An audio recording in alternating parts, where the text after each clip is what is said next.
Jose, come in close to this. That, too much. Okay, there we go. I watched X-Men 97, and it was really good, man. It was really good. What's going on, everybody? Welcome back to the channel. I'm Chase, and this is Cut to the Chase with me, Chase. You know me. I had my huge reservations about this show, mega doubts, and when I started watching it, and it started its intro, it got me. Okay, the music, and it's basically a high definition version of the original intro.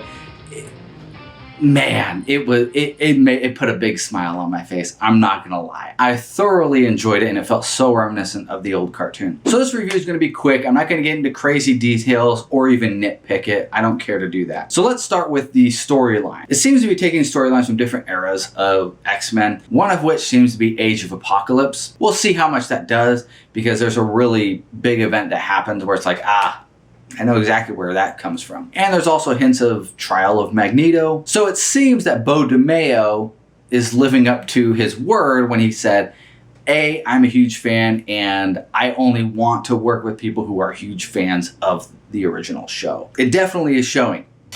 But, and this is a huge but, Disney Plus has a strong record of putting out really great first episodes, and then the show just going downhill from there. Is that the case here?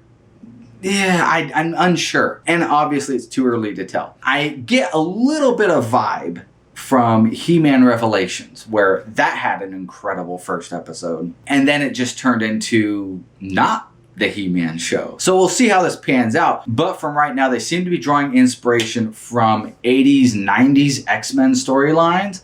And that's exactly where they need to stay. They do not need to get into like modern storylines, because that is a death nail. That is what the MCU is doing right now, and it's failing them. Because the old MCU movies, they were great. And one of the reasons why is because they were taking storylines from the past and not these modern trash comics that are out there. So stick with that and you can have a really great show. The tone does feel like the old show. I will say there is a certain je ne sais quoi about the old show that is just going to be hard to replicate, but this show is doing a really good job regardless. It does. And the animation style, it is a little wonky, especially in slow parts. When it picks up into action, it gets really good. It's really good animation. And so I dig it. I dig it a lot. Because I know there's been some worry about it, and for good reason. It's a fair point. There are moments when the animation is just kind of wonky and weird. But like I said, during the action sequence, it's flawless. Now, getting into the voice acting, everybody sounds great, to be honest.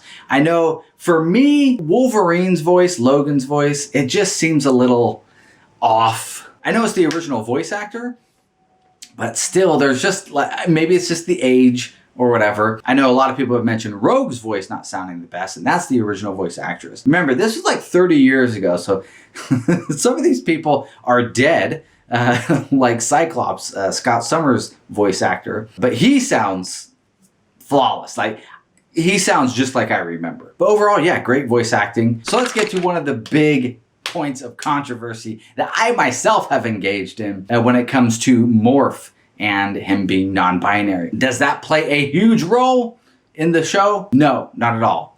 In fact, they don't even mention it, at least in the first 2 episodes. The only time it's mentioned is when they have the credits rolling, and there's like these character bios that play. When Morph comes up, they use the they, them pronouns. Like, Morph can change their voice and shapeshift or whatever. So that's where you would catch it. Otherwise, it's not even mentioned, which is fine with me, because that's where I get so worried, is when these traits become the personality. So far so good. In all, yeah, I definitely recommend going and watching it. If you were a fan of the old show, this is gonna put a smile on your face. I'm gonna eat crow, and I'm gonna be happy about it, because I want this to be good. I didn't want it to be bad. And so far, it's good. It's proven me wrong, because I was diehard, like, this is gonna be terrible, it's gonna suck. So I'm very happy. Maybe because my expectations were so low. I don't know, but no, objectively, it's good. So you'll enjoy it if you're a fan of the old show. You'll enjoy it even if you if you're just tuning in to watch it. Anyways, guys, that's the video. If you like this video, please go down and like it. If you have not yet already, please subscribe to the channel and hit that bell for notifications. And as always, guys, as always, peace out.